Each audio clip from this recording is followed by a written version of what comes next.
কিভাবে বড় বড় বাক্যগুলোকে ইংরেজিতে করা যায় সেটা আজকে আমরা শিখব। তো প্রথমত হচ্ছে বড় বাক্যকে আমরা কি দিয়ে শুরু করব? ছোট বাক্য দিয়ে শুরু করব। মানে ছোট বাক্য থেকে আস্তে আস্তে কি করবো আমরা? বড় বাক্য করব। আচ্ছা তোমরা বলো তো, আমি যাই, আই গো। আমি রাফিনুর ল্যাঙ্গুয়েজ ক্লাবে যাই, আমি রাফিনুর ল্যাঙ্গুয়েজ ক্লাবে ইংরেজি শিখতে যাই, I go to Rafinur language club to learn English. এবার আমি আমার বান্ধবীর সাথে ইংরেজি শিখতে রাফিনুর ল্যাঙ্গুয়েজ ক্লাবে যাই,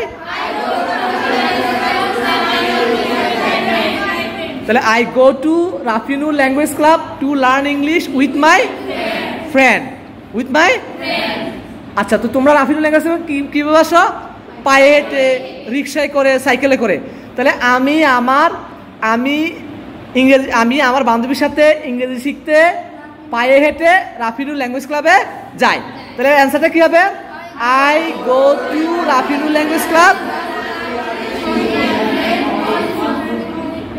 মানে I go to Rafinur language club to learn English with my friend on foot. এবার তোমাদের ক্লাস সপ্তাহে কয়দিন? সপ্তাহে কয়দিন? 3 দিন। তাহলে কি হবে? 3 days in a week। সপ্তাহে 3 দিন হলে কি হবে? আচ্ছা, সপ্তাহে 1 দিন হলে কি হবে? 1 day in a week। সপ্তাহে 2 দিন হলে কি হবে? 2 days in a week। 2 days in a week, ঠিক আছে? 2 days in a week। ওকে, আমি আমার বান্ধবীর সাথে ইংরেজি শিখতে সপ্তাহে 3 দিন পায়ে হেঁটে রাফিনুর ল্যাঙ্গুয়েজ ক্লাবে যাই। ইংলিশ কি হবে?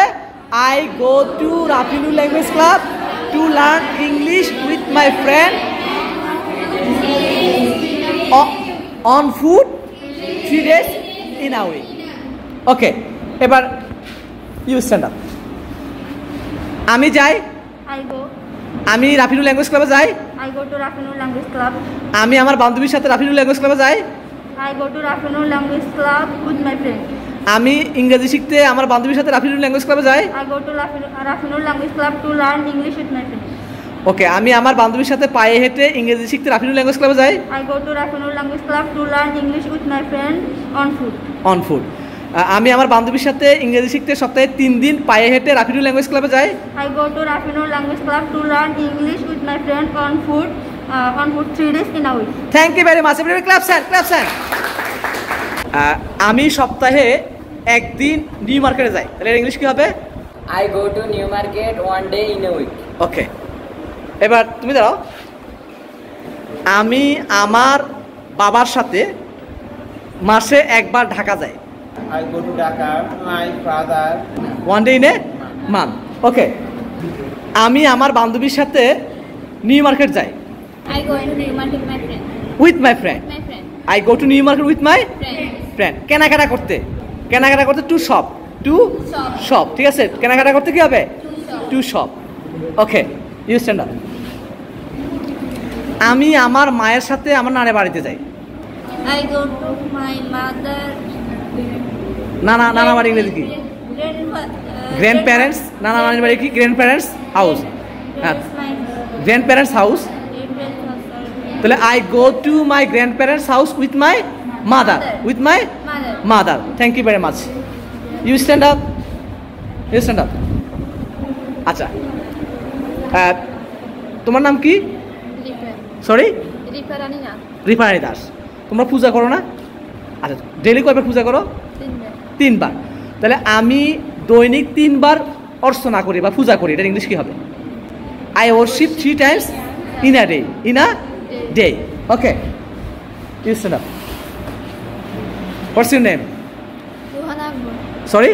Ruhana Akbar। রুহানা Akbar। আকবর। নামাজ পড়ো? 5 ওয়াক্ত পড়ো? ওকে, আমি দৈনিক 5 ওয়াক্ত নামাজ পড়ি, তাহলে ইংলিশ কি হবে? I say my prayer in 5 times in a day। in a day। Thank you very much, thank you. তাহলে এই যে আজকে আমরা যে বাক্যটা করেছি, একটা বাক্য ছোট থেকে আস্তে আস্তে কি বড় বাক্যতে আমরা রূপান্তর করেছি। তো তোমরা অনেকে হয়তো ভয় পাও যে একটা বড় বাক্য কীভাবে আমরা করবো। সবসময় খেয়াল রাখতে হবে, প্রথমে সাবজেক্ট ভার্ব অবজেক্ট এটাকে ঠিক রাখতে হবে। সাবজেক্ট ভার্ব অবজেক্ট এটাকে কী করতে হবে? এটাকে ঠিক রাখতে হবে। এই সাবজেক্ট ভার্ব অবজেক্ট ঠিক রেখে তারপর আমাদেরকে কী করতে হবে? আমাদেরকে পরের যে এক্সটেনশন অতিরিক্ত যে এটা আসবে সেটাকে আমরা স্টেপ বাই স্টেপ বসাইতে হবে। তবে সবসময় খেয়াল রাখতে হবে সময়বাচক শব্দ বা সময়বাচক ফ্রেজগুলো কোথায় হবে? বাক্যের শেষে হবে, বাক্যের শেষে হবে। আর ইনফিনিটিভটা সবসময় অবজেক্টের পরে হবে। যেমন ধরো আমরা হাতিয়া ডিগ্রি কলেজে যাই, আমরা হাতিয়া ডিগ্রি কলেজে যাই, তাহলে we go to Hatiya degree college. কি জন্য? জ্ঞান অর্জন করতে, টু গেইন নলেজ। তাহলে we go to Hatiya degree college to gain knowledge. তাহলে এই যে টু গেইনটা কোথায় পড়ছে? অবজেক্টের পরে পড়ছে। এটাকে কি বলা হয়? এটাকে বলা অবজেক্ট কমপ্লিমেন্ট। এটাকে কি বলা হয়? Object complement. তো সবাইকে ধন্যবাদ। আজকের মতো আমাদের ক্লাসটি এখানে শেষ হলো। টিল দেন, আল্লাহ হাফিজ।